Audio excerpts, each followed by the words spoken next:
gamers, Rectangular back, this time with a Marvel Legends modification. So here we have the Lizard Build-A-Figure. The original unmodified version is on the left and the modified version is on the right. Now I'm not the first person to do this. There was a gentleman on Facebook. His name is escaping me at the moment, but I'll try to find it and put it in the description box below.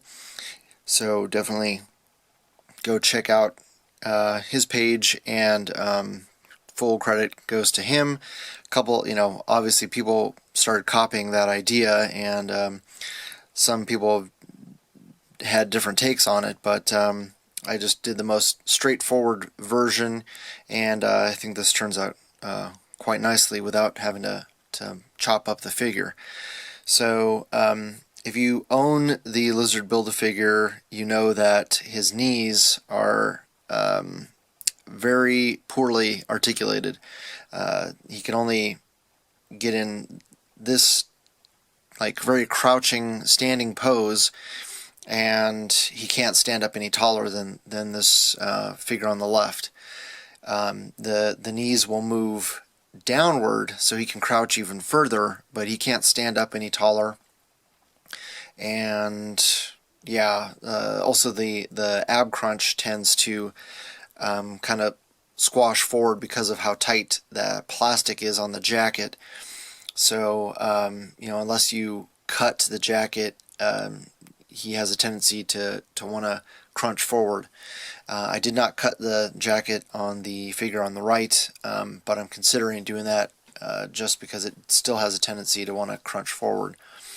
So as you can see, the figure on the right is about an inch taller than the one on the left, and you are going to lose some articulation. I mean, the legs don't have much articulation to begin with, but you won't be able to have him in any kind of crouching pose. This is strictly to get him in a more upright standing pose. So if you're able to get 2 sets of legs, then I totally recommend doing this. Or if you're lucky enough to get 2 Build-A-Figures like I have, then I would totally recommend you do this. The only tool you're going to need is a blunt end screwdriver, like a Phillips head screwdriver, that's kind of small and narrow to fit to pop out the pegs in the legs, or an Allen wrench. I would recommend an Allen wrench over a screwdriver, because unless you blunt the end, you have to worry about possibly damaging the peg. So an Allen wrench has got a flat or blunt end on the tip, so I would definitely go that route. And that's what I used. I have a specific tool, a leather hole punch tool, but I couldn't find it, so I just ended up using my Allen wrench. So what you're going to want to do, first I'll do a side-by-side so you can see how extremely bent these legs are on the Build-A-Figure. And yeah, that's the most upright he's going to get there. Whereas on this one, you can see that they're much more straight. There you go.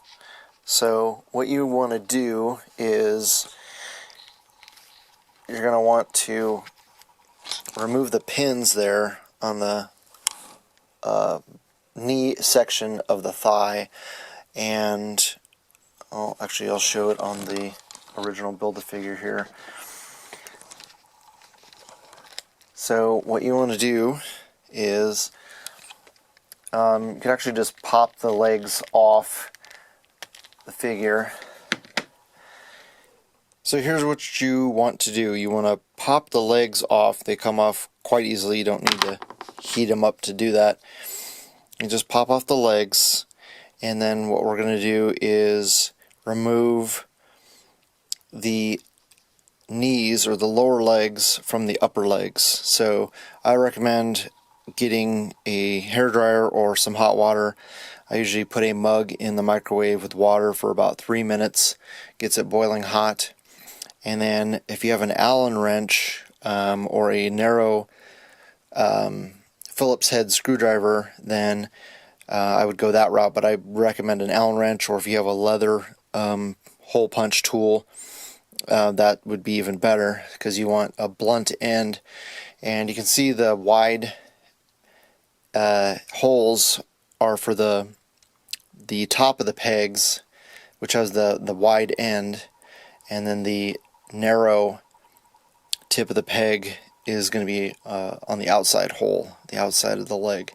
So you want to push, once you've got it heated up, the leg heated up, you want to insert your Allen wrench into the hole here on the outside of the leg, and that's going to be the narrow tip of the peg will push through the leg on the inside, and the wide end of the peg will be exposed here. So once you get it all the way out, you can pull the lower leg off from the upper leg, and then you're actually going to swap and reverse so that the upper leg from this side is going to be over here, but it's going to be upside down, and you're going to do the same thing over here. So you can see how on this leg, on the, let's see, this would be his left leg, you've got the torn material there exposed on the end, and same thing over here on the right leg, you've got the torn material exposed on the end. So if we look at our modified figure here, you've got the torn material also exposed, but this is actually the upper thigh from this side, from the right side. So you can see how that matches up here. I'll grab that. So this would be his left leg. So the left leg is now turned upside down and attached to his right leg. See how that works? So you've got the lower leg from the right side, but the upper leg from the left side in reverse. See how they match up there? And then same thing on this side. You've got the upper leg from the right side on reverse, or upside, reverse, so that those match up. See the torn material here, and they pop in. And the reason you do that for two different reasons. One, you've got the torn material on the outside, so it's consistent, and also the sculpt matches up better, so you don't have a big gap or crease or anything showing when you reverse them. It looks better this way than if you were to put this leg over here. There's more of a gap, so that's why it's done that way. So you can see this is what the original right leg did look like, and you can't see the torn material there on the front. It's actually on the back now. You see that? You got that torn material on the back. So that's the only thing that's kind of a little bit disappointing, that they didn't sculpt any torn material on the back of the legs originally, but it turns out quite nicely, for getting him standing. Only other recommendation I would make for this modification, which I've seen a few people do, is to put a slit higher up in the coat, and that'll free up the lower abdomen so that he can crunch upward a little bit more. You got that coat is kind of fighting the pose for standing him in an upright position. So that's the only other thing that I might do. Of course, it's going to mean damaging the figure, where this doesn't damage the figure, to get him in that very upright pose. So let me grab, let's grab Deadpool and put him next to our lizard so you can see how tall he is next to a 6-inch figure. So pretty significant. Let's actually put Deadpool in the middle and then compare him with the regular unmodified Build-A-Figure, which you just pop the legs back on. I'll take 1 second here. Pop and pop. So there we go. He's kind of a bitch to stand. He's always squatting. It's really frustrating. So as you can see, not that big in comparison to the modified version.